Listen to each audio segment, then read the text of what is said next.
আসসালামু আলাইকুম। কেমন আছো তোমরা? আশা করি সবাই ভালো আছো এবং নিয়মিত আমার ক্লাসগুলো তোমরা করছো। ঠিক আছে, আমি নাসরিন জাহান, শহীদ জিয়া ডিগ্রি কলেজ, বাগবাড়ি, বগুড়া। এবং দেখো, তোমাদের করোনা কাল কিন্তু একটা প্রায় শেষ হয়ে গেছে। আবার কিন্তু সামনের সময়গুলো আবারও খারাপ, যার জন্য আমরা কিন্তু অনলাইন ক্লাস নেওয়ারই চেষ্টা করছি।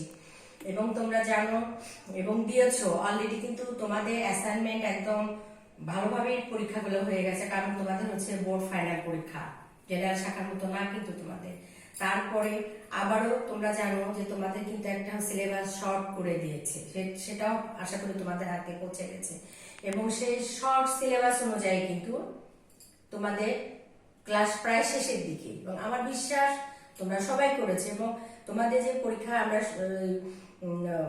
বোর্ড থেকে যে প্রশ্ন আমাদেরকে দিয়েছিল, যে নির্দেশনা দিয়েছিল, আমরা সেভাবে কিন্তু অলরেডি তোমাদের পরীক্ষা নিয়েছি, প্র্যাকটিক্যাল পরীক্ষা নিয়েছি, এবং সেগুলো অ্যাসাইনমেন্ট অলরেডি আমরা কিন্তু বোর্ডে পাঠিয়েছি। এবং আমার বিশ্বাস তোমরা সব স্টুডেন্টরা ওই জায়গাগুলোতে তোমরা অ্যাটেন্ড করেছো বা যোগদান করেছো।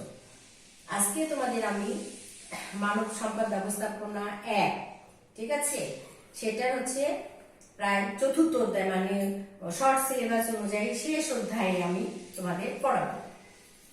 তাহলে দেখো এখানে শেষ অধ্যায় কি ছিল আমাদের? শেষ অধ্যায় আছে, মানে শেষ অধ্যায় মানে শর্ট সিলেবাস অনুযায়ী চতুর্থ অধ্যায় আপাতত। আচ্ছা, সেটা হচ্ছে প্রশিক্ষণ উন্নয়ন। অধ্যায়টা হচ্ছে প্রশিক্ষণ এবং উন্নয়ন। আচ্ছা, তাহলে প্রশিক্ষণ ও উন্নয়ন। তো প্রশিক্ষণটা কি?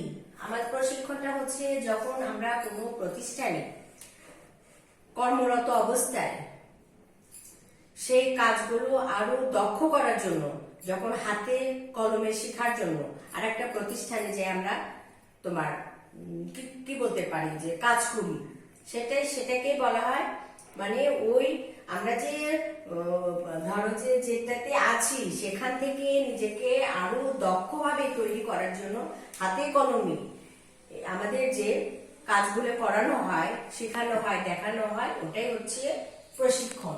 তাহলে আমাদের আজকের চ্যাপ্টার হচ্ছে প্রশিক্ষণ ও উন্নয়ন। তাহলে প্রশিক্ষণ আর উন্নয়নের অধ্যায় আমরা এখন আলোচনা করব, ঠিক আছে? তোমরা একটু দেখে নাও। আচ্ছা, তাহলে প্রশিক্ষণ হচ্ছে যে কোন একটি বিশেষ বিষয়ে বিস্তারিত কার্যপদ্ধতি সম্পর্কে জ্ঞান লাভ ও উদ্দেশ্য ভিত্তিক আচার আচরণ রূপান্তরের প্রক্রিয়া হলো প্রশিক্ষণ, ঠিক আছে? আচ্ছা, তারপরে আসতেছে দেখো শিক্ষা, এডুকেশন। অভিজ্ঞতা, নির্দেশনা অথবা অনুশীলনের ফলে আচরণের যে অপেক্ষাকৃত স্থায়ী পরিবর্তন সাধিত হয় তাকে কি বলে? শিক্ষা বলে। পদ আবর্তন, মানে জব রোটেশন, যেটা আবর্তন। আচ্ছা, কর্মীদেরকে সংগঠনের বিভিন্ন পদে পর্যায়ক্রমে কাজ প্রদানকে পদ আবর্তন বলে। এক্ষেত্রে একজন কর্মীকে ঘুরিয়ে ফিরে বিভিন্ন পদে দায়িত্ব প্রদান করা হয়। কোচিং, সংশ্লিষ্ট বিভাগের অভিজ্ঞ কর্মকর্তাদের দ্বারা নবনিযুক্ত কর্মীদেরকে প্রায়োগিক দিক থেকে শুরু করে হাতে কলমে কার্য সম্পাদন দেওয়া শিক্ষাকে কোচিং পদ্ধতি বলা হয়। তাহলে কোচিংটা কি বলতেছে? যে যারা তোমার হচ্ছে যে সংশ্লিষ্ট বিভাগ, মানে যে বিভাগে আমরা কর্মরত সেখানকার অভিজ্ঞ কর্মকর্তা দ্বারা যারা নতুন আসলো, নতুন ওই ডিপার্টমেন্টে যুক্ত হলো, ঠিক আছে, তাদেরকে প্রায়োগিক থেকে, মানে প্রথম থেকে শুরু করে হাতে কলমে কার্য সম্পাদনের যে শিক্ষা দেওয়া হয় সেটাই হচ্ছে মূলত কোচিং পদ্ধতি, প্রশিক্ষণ বলা হয়। আচ্ছা, তারপরে কি বলতেছে? কর্মকালীন প্রশিক্ষণ, অন দা জব ট্রেনিং। তুমি যখন কাজে আছো সেই কাজ থাকা অবস্থায় তোমার প্রশিক্ষণ। আচ্ছা, নবনিযুক্ত কর্মীকে, যারা নতুন আসলো, তার কার্য সম্পর্কে সঠিক ধারণা দেওয়ার উদ্দেশ্যে কার্য সম্পাদনকালীন সময়ে হাতে কলমে প্রশিক্ষণ দানের প্রক্রিয়াকে কর্মকালীন প্রশিক্ষণ বলে। আচ্ছা, প্রেরণা জনবলের চালিকা শক্তি। একজন প্রেরণাপ্রাপ্ত প্রশিক্ষণ গ্রহীতা সার্বিকভাবে ও দ্রুততার সঙ্গে যে কোনো বিষয়ে জ্ঞান আরোহণ করতে পারে। পেশা মানে ক্যারিয়ার, যেটা তোমার পেশা হচ্ছে কোনো ব্যক্তির জীবনব্যাপী কর্মধারা যা ব্যক্তির জীবনে প্রতিষ্ঠা দেয়, সুযোগ সুবিধা দেয়, আর্থিক অনার্থিক ক্ষমতা ও কর্তৃত্ব দেয় এবং দক্ষতা দায়িত্ব বৃদ্ধি করে জীবনের অগ্রগতি সাধন করে। পেশা উন্নয়ন ক্যারিয়ার ডেভেলপমেন্ট, একজন কর্মী যেসব প্রয়োজনীয় যোগ্যতা ও গুণাবলী থাকার ফলে পেশার উচ্চতর পর্যায়ে পৌঁছাতে পারে সেগুলো অর্জনের মাধ্যমে তাকে উন্নতির সুযোগ দেওয়াকে পেশা উন্নয়ন বলা হয়। অনুসন্ধান স্তর এক্সপ্লোরেশন স্টেজ, এক্সপ্লোরেশন স্টেজ যোগ্যতা অনুযায়ী কাজ পেতে কর্মীকে শুরুতে চাকরির সন্ধান করতে হয়। প্রাপ্তবয়স্ক মানুষ অনুসন্ধান স্তরে কর্মজগতের সাথে নিজেকে পরিচিত করতে চেষ্টা করে, সেটা তোমার যোগ্যতা অনুযায়ী। স্থাপন স্তর এস্টাবলিশমেন্ট স্টেজ। আচ্ছা, পেশার দ্বিতীয় স্তর হচ্ছে স্থাপন বা সুস্থিতি স্তর।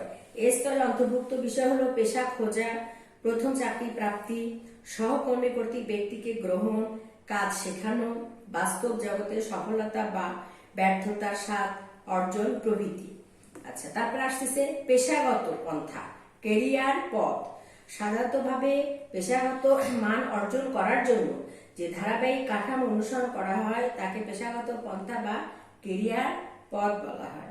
পেশা পরিকল্পনা ক্যারিয়ার যে প্ল্যানিং, প্রত্যেকটা ক্যারিয়ারের একটা প্ল্যানিং থাকে, পরিকল্পনা ছাড়া তুমি জীবনে কোথাও পৌঁছাতে পারবে না। জীবনের প্রত্যেক স্তরে তোমাকে তোমার প্ল্যানিং বা পরিকল্পনা থাকতেই হবে। পেশা পরিকল্পনা হচ্ছে পেশা নির্বাচন, উদ্দেশ্য অর্জন এবং জীবনে সাফল্য লাভের জন্য পরিকল্পিত কর্মসূচি গ্রহণ করা। কি হচ্ছে এটা? কর্মসূচি গ্রহণ করা।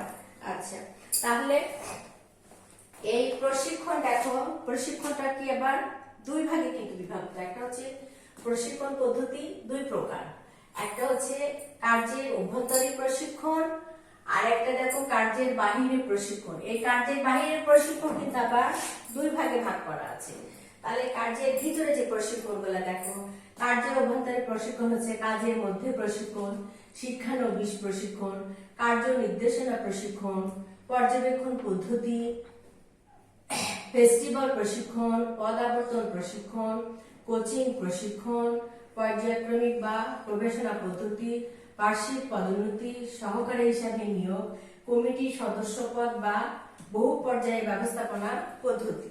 আবার বাইরের যে প্রশিক্ষণ আছে সেটা আবার দুই ভাগে দেখো, অনুকরণ, তারপরে রোল প্লে বা নাট্যাভিনয়, কেস স্টাডি মেথড বা ঘটনা পর্যালোচনা পদ্ধতি, ইনসিডেন্ট বা ঘটনা পদ্ধতি, প্রদর্শন পদ্ধতি, ভ্রাম্যমাণ স্কুল পদ্ধতি, কার্য পদ্ধতি প্রশিক্ষণ, ব্যবস্থাপনা, ক্রীড়া।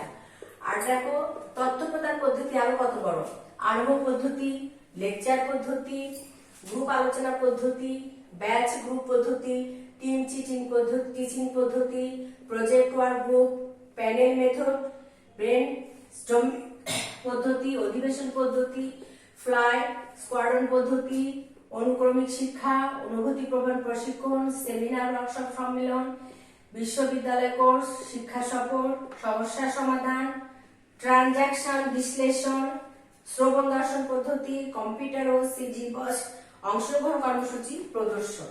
তাহলে এখন আমরা কি করব, প্রশিক্ষণ পদ্ধতি যে দুই প্রকার, হ্যাঁ দুই প্রকার পদ্ধতি, একটা আভ্যন্তরীণ একটা বাহ্যিক, এগুলো এখন আমরা ডিটেলস আবার আলোচনা করব। আচ্ছা, ডিটেলসে আমরা যখন আলোচনা যাচ্ছি তখন আমরা কি পাচ্ছি যে হচ্ছে যে কাজের মধ্যে অভ্যন্তরীণ যে প্রশিক্ষণ সেটা হচ্ছে যে কাজের মধ্যে প্রশিক্ষণ, কাজের মধ্যে প্রশিক্ষণ। তারপরে আছে তোমার হচ্ছে যে কার্য নির্দেশনা প্রশিক্ষণ, ফেস্টিভ্যাল প্রশিক্ষণ, কোচিং প্রশিক্ষণ, বার্ষিক পদোন্নতি, কমিটির সদস্য। এগুলো যখন প্রশিক্ষণের আমরা যে বাহ্যিক দিকগুলো তোমাদেরকে আলোচনা করি সেগুলো হচ্ছে যে তোমার বিভিন্ন প্রয়োজনে আমরা সেগুলো আলোচনা করে থাকি, ঠিক আছে। এখন কাজের মধ্যে যে আভ্যন্তরীণ যে প্রশিক্ষণ দেখো, কাজের মধ্যে অভ্যন্তরে যে প্রশিক্ষণ হচ্ছে সেটা হচ্ছে যে অতি প্রাচীন এবং অধিক কার্যকর পদ্ধতি হচ্ছে কাজের মধ্যে প্রশিক্ষণ। কর্মীকে বাস্তব জ্ঞানদান করার জন্য হাতে কলমে কোনো অভিজ্ঞ ব্যক্তির সহকর্মীর সান্নিধ্যে রেখে এই প্রশিক্ষণের ব্যবস্থা করা হয়।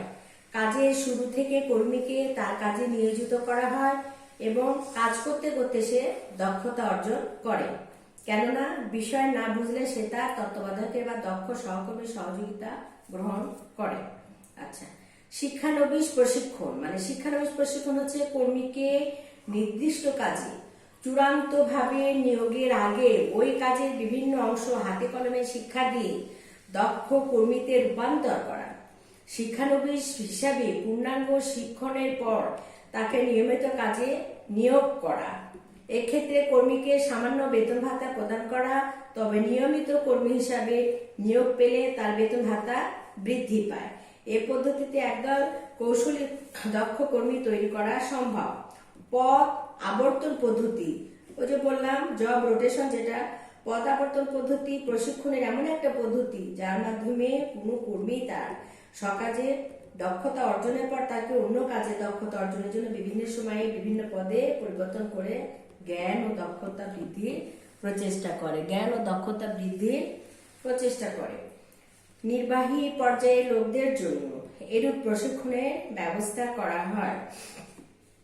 কর্ম নির্দেশনা প্রশিক্ষণ। আচ্ছা, 1940 সালের কাছাকাছি সময়ে এই প্রশিক্ষণের প্রচলন হয়।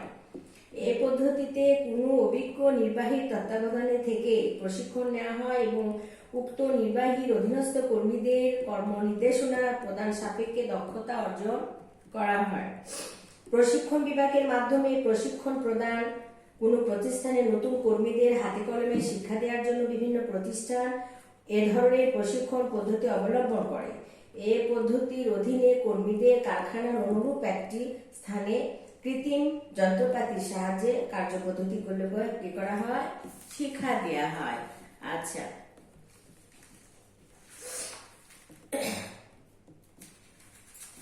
তারপরে আবার বলতেছে কি পর্যবেক্ষণ পদ্ধতি। পর্যবেক্ষণ পদ্ধতি অনেকটা শিক্ষানবিশ প্রশিক্ষণেরই মতো। এই পদ্ধতিতে প্রশিক্ষণার্থী একজন অভিজ্ঞ দক্ষ নির্বাহীর পদমর্যাদা সম্পূর্ণ লোকের অধীনে কার্য সম্পাদন করে থাকে।